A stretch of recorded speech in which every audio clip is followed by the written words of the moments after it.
Hi welcome to Telugu update channel. దేశ ప్రధానమంత్రి నరేంద్ర మోదీ స్వాతంత్ర దినోత్సవ సందర్భంగా దాదాపుగా 100 నిమిషాలు మాట్లాడాడు. ఆ 100 నిమిషాలు ఏం మాట్లాడాడంటే దేశ రక్షణ కోసం, అదేవిధంగా రైతాంగం గురించి, దేశంలో ఉన్నటువంటి నిరుద్యోగుల గురించి, రాబోయే రోజుల్లో జీఎస్టీలో ఏ విధంగా మార్పులు చేయాలి అనేటట్టు కూడా దేశ ప్రధానమంత్రి నరేంద్ర మోదీ దాదాపుగా 100 నిమిషాలు మాట్లాడాడు.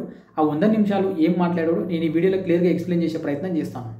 79వ స్వాతంత్ర దినోత్సవ సందర్భంగా దేశ ప్రధాని నరేంద్ర మోదీ దాదాపుగా 103 నిమిషాలు కూడా మాట్లాడినట్టు మనకు తెలుస్తుంది.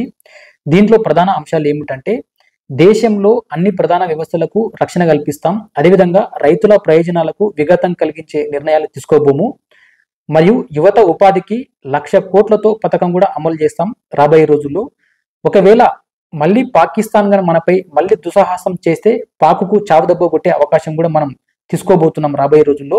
అదేవిధంగా దీపావళి లోపు జీఎస్టీలో పలు సంస్కరణలు తెచ్చి ప్రజలకు, సామాన్యులకు కూడా ప్రతి వస్తువులపై జీఎస్టీ వస్తువులను తగ్గించి ఈ జీఎస్టీలో పలు సంస్కరణలు తెచ్చి అందరు కూడా అందుబాటులోకి తెద్దామని ప్రధానమంత్రి నరేంద్ర మోదీ దాదాపుగా 100 నిమిషాలు మనకు మాట్లాడినట్టు తెలుస్తుంది. సో దాంట్లో మొదటిగా దేశ రక్షణ చూసుకుంటే ఇటీవల పాకిస్తాన్ ఉగ్రవాదులు దేశంపై ఏ విధంగా దేశాన్ని ఉక్కిరిబిక్కిరి చేసి వీళ్ళు మన దేశ పౌరులపై ఏ విధంగా కాల్పులు జరిపారో, సో రాబోయే రోజుల్లో మళ్ళీ ఆ విధంగా కానీ వీళ్ళు పాకిస్తాన్ మళ్ళీ దుస్సాహసం ప్రకటిస్తే మేము వాళ్ళని చావుదెబ్బ కొట్టమే కాదు, వాళ్ళ హంతు చూస్తాం.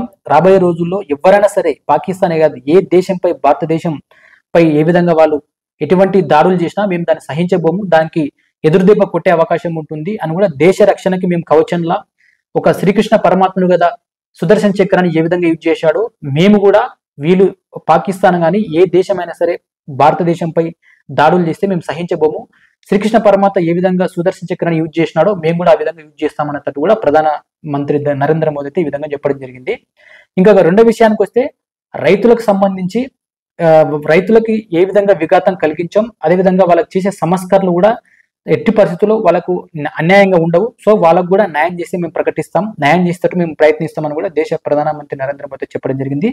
అదేవిధంగా యువతకు సంబంధించి కూడా దాదాపు 1,00,000 కోట్లకు సంబంధించి కూడా వాళ్ళకు కొత్త పథకాలు అమలు చేస్తాం రాబోయే రోజుల్లో, మరియు జిఎస్టీలో పలు సంస్కరణలు తెచ్చి అందరికి కూడా జిఎస్టీల విషయంలో కూడా కొన్ని సంస్కరణలు తెచ్చి సాధారణ ప్రజలకు పన్ను భారం చాలా వరకు తగ్గించబోతున్నాం, రోజువారీ వినియోగ వస్తువులు కూడా చాలా చౌకగా దొరికే అవకాశం కల్పిస్తామని కూడా నరేంద్ర మోదీ చెప్పడం జరిగింది. సో మనం పెట్టే కంటెంట్ మీకు నచ్చినట్లయితే మన ఛానల్ సబ్స్క్రైబ్ చేయండి, లైక్ చేయండి, షేర్ చేయండి. Thanks for watching Telugu update channel.